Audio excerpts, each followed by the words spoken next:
So wawili waliweza kutoroka, lakini bado tunawasaka. Piny owacho kotenore kod riwruok mok mag piny owacho dhi nyime koda jiwo okenge mag kedo koda nyange mar nyiri e gwenge mag Kuria, mendi motelo ne chenro mar tero nyiri e nyange ma igeno e gwengego dweni. Chenro ni bende biro e kinde no mag ndalo 16 mag kedo koda lwenje mag kit chwech e piny mangima. To kaka Juma leronwa, jogo mahinyo tero nyiri e nyange ochugo yore manyien mag timo kamano kamoting'o nyaka pando nyirigo e piny libamba ma Tanzania. Nyange mar nyiri na achiel kuom lwenjego mag kit chwech ma piny owacho korwego mok mago mag piny owacho osebiro ka kedogo e pacho kae.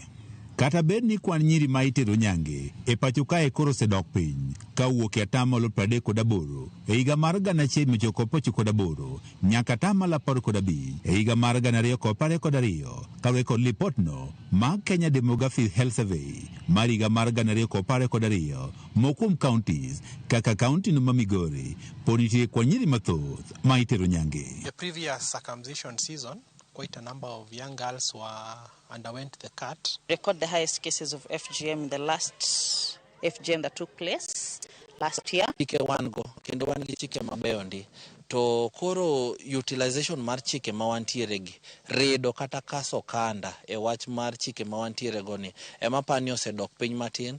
Lipot mawuok e migaono mathiedho kaunti ma Migori yango ni 60% mag mine e gwego ma Kuria osetimnegi nyange.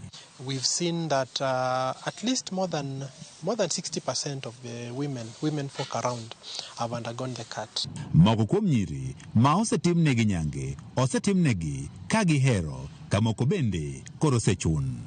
Wazazi wetu pia wanachangia kwa sababu unakuta wakati mwingine watoto waka hapendi.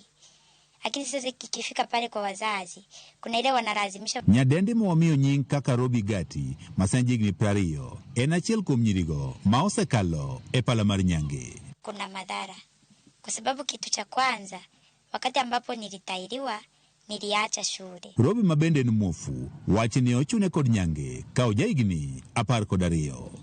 Nilichukuliwa kutoka nyumbani, nikapelekwa kwenye wasichana wanatairiwa. Sasa wakati walinichukua walinipeleka pale.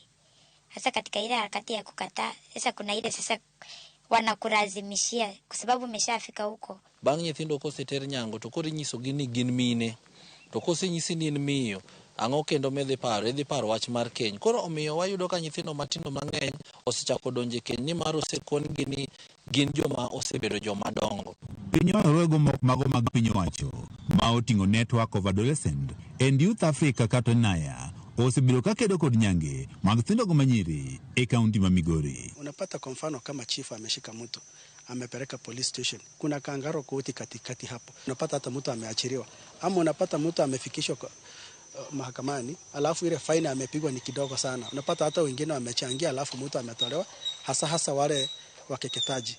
Jogo matimo nyange bende koro biro kod yore mathoth mar timo nyange apanda, kachiel kuomgi en timo nyange e sechego mag otieno. Wanaifanya usiku wa manane ambayo hakuna mtu anajua, na hiyo ndiyo tunaomba tushirikiana na mashirika wengine watu wachitokeze. Moko kuom nyithindo manyiri bende ing'ado go tong' keditero e piny bamano ma Tanzania kamitimo nigi nyange. Especially when the police enforce the law and they become strict in Kenya, many parents opt to cross the border because being a porous border, they just cross and find the cutters on the other side. They perform the act and bring the girl who's already cut back to Kenya. Hivyo tuko na ushirikiano mzuri na wenzetu kutoka Tanzania kuhakikisha kwamba tunapigana vita dhidi ya dhahara ya mtoto msichana. Piny owacho rogo mok mago mag piny owacho pod dhi nyime kod kedo kod nyange nyiri ka gipuonjo oganda kaachiel kod kawo okang' mar chik ni jogo moyudi ka timo nyange.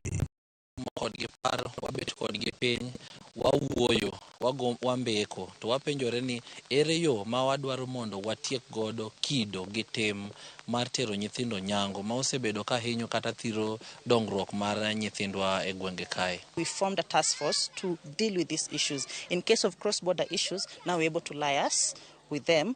Higa mar 2022 kwan nyiri malo 40 ne okale pala mar nyange kabenda achije maromo 65 ne omake gwego ma Kuria ka iteno kod nyange mag nyiri malo 600 bende ne oresi.